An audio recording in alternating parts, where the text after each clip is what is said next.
seems with all our efforts, we are desperately trying to avoid this nothingness, emptiness, which is our true nature. We're desperately trying to be someone or something.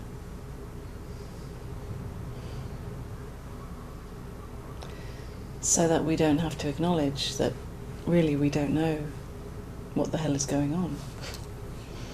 We don't know who we are. We don't know anything about this crazy life.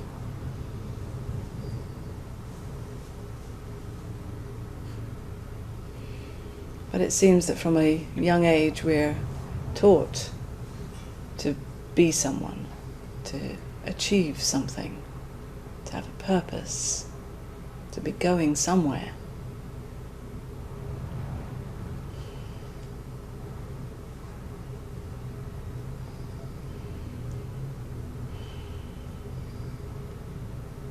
In order to survive.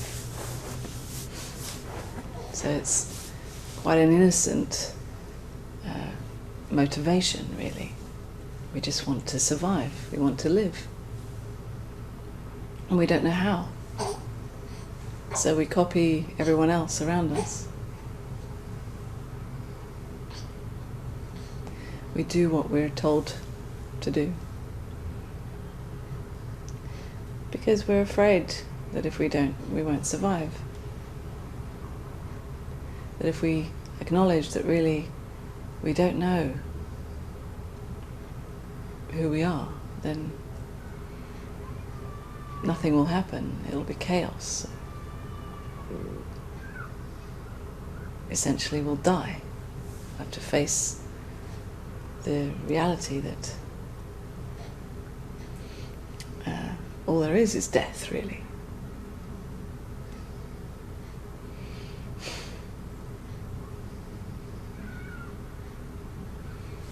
As you probably can recognize in your own experience, in your own lives, this sense of running to try to keep back the chaos.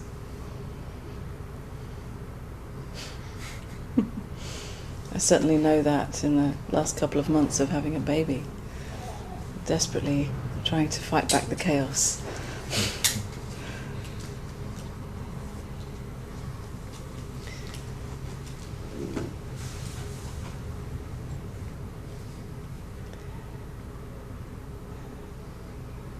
But actually it seems easier to acknowledge, well, it is just chaos. There's nothing to do.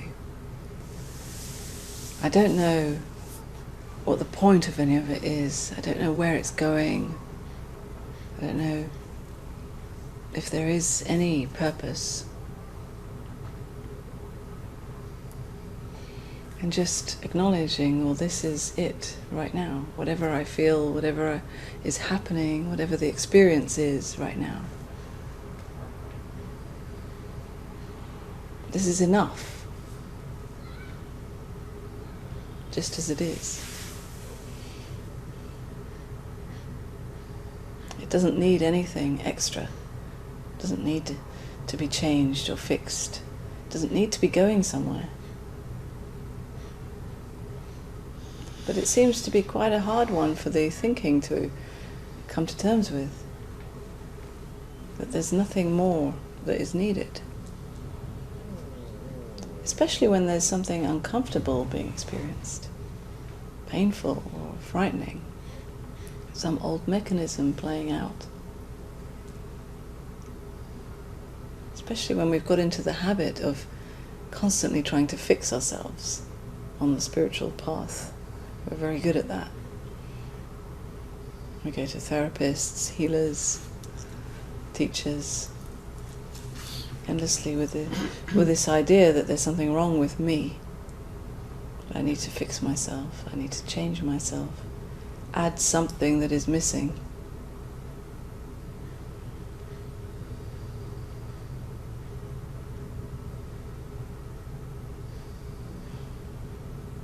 But really, it's not about adding anything or changing anything. It's just acknowledging what is already here. Just the way it is. Even if it's uncomfortable, even if it doesn't fit in with your ideas about how it should be. If it's painful right now, then this is what is. If there's a sense of restlessness, this is what is. If there's a sense of joy, well, this is what is. But it's all coming and going, changing. Nothing can be permanently held on to or run from. Any experience that is here is bound to change. It can't be relied on to stay forever.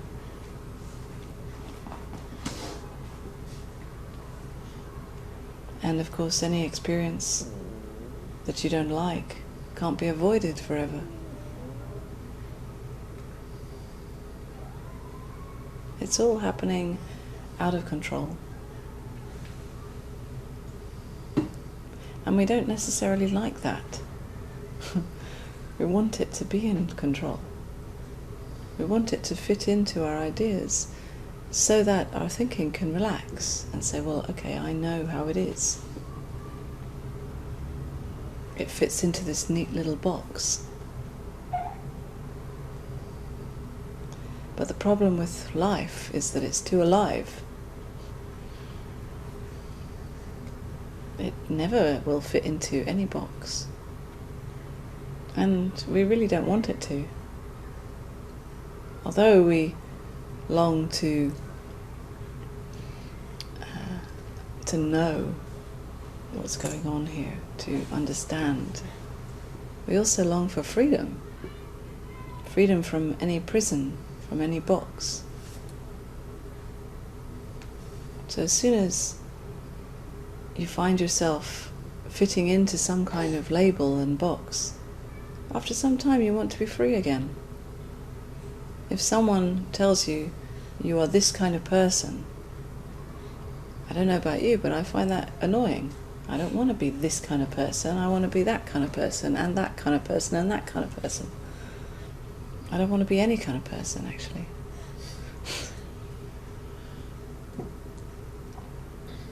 Because my real identity is no person.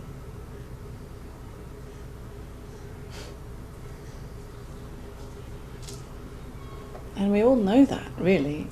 It's just we're so often running from that reality. Trying to be one kind of person, but at the same time not wanting to be that limited to that kind of person. It's such a push-pull, which is why the spiritual search is so painful. We long for freedom, but we're terrified of it.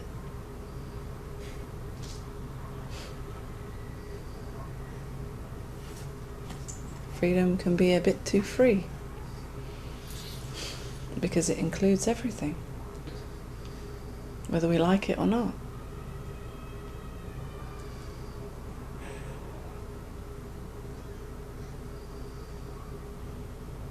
And it's quite annoying, because when you think that you're on the way to it, whatever it is, whether you are calling it awakening or freedom, fulfillment, whatever, you think you're on the way, and you think that you know what's going on, inevitably something will happen to blow it all apart again.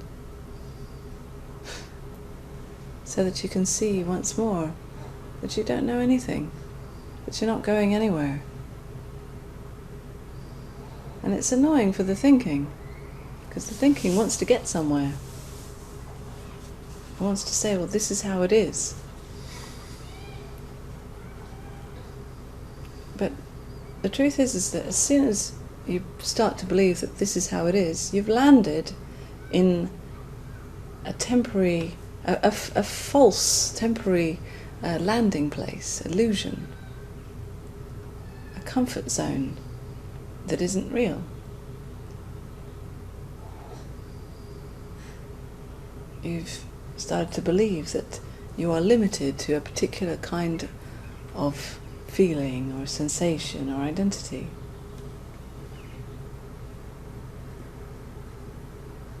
And it can be uncomfortable to question that again, to see through that again, and free fall in not knowing once more.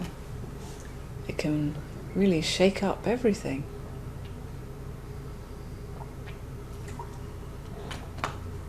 And that's really what I'm inviting you to do, is to question everything. Not with some agenda to get somewhere special, because it's not about that. It's not about attaining some special spiritual state. It's simply about truth, about the reality of how it is. I don't know about you, but I've always been in love with truth. Whatever that means, and I don't know what that means. It's truth now. Now. It's not some belief system. It's not some philosophy of truth. Even that word truth doesn't really fit. But it's acknowledging in the most honest way, what do I know right now? Truth is nothing. I don't know how to live. I don't know how to be someone. I don't know what's going on here. I don't know who you are. I don't know where we are. And what the point of any of this is. And if you're really honest, perhaps you feel the same way. It's just that it can be frightening to really acknowledge this. Because questions come up in our mind, like, well, how are we going to live then? How are we going to survive in this world? Without knowing how to survive, without knowing how to function. It's a big risk. You risk death. You risk not surviving. But in my experience, in my, let's say, longing for the truth, love of the truth, it's been always about choosing the truth over any desperate trying to survive. I'd rather know how it really is than to go on living half a life, pretending to be someone that I don't know if I really am. Living a fake pretense. Trying to fit in with everybody else. Trying to play the game. Pretending as if I know it all. And really I'm totally insecure and terrified of not surviving. I prefer to actually admit the reality of how it is, to feel the sensations of fear, terror.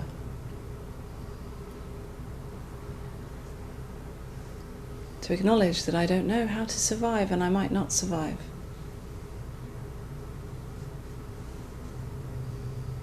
And in this, in my experience, it's been about coming alive. Because when you really are willing to feel everything just the way it is, actually you start to really feel alive, because you're living on the edge. You're risking death. And when you risk death, you feel the most alive. And I'm not suggesting you go bungee jumping every day or something.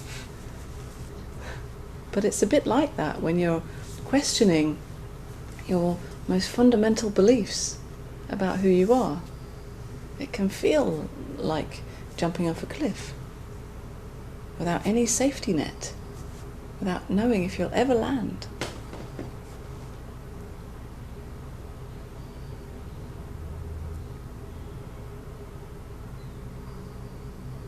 But isn't it worth living like that, rather than squashing yourself into this little box of what you think, what you hope to be, what you're waiting one day to become?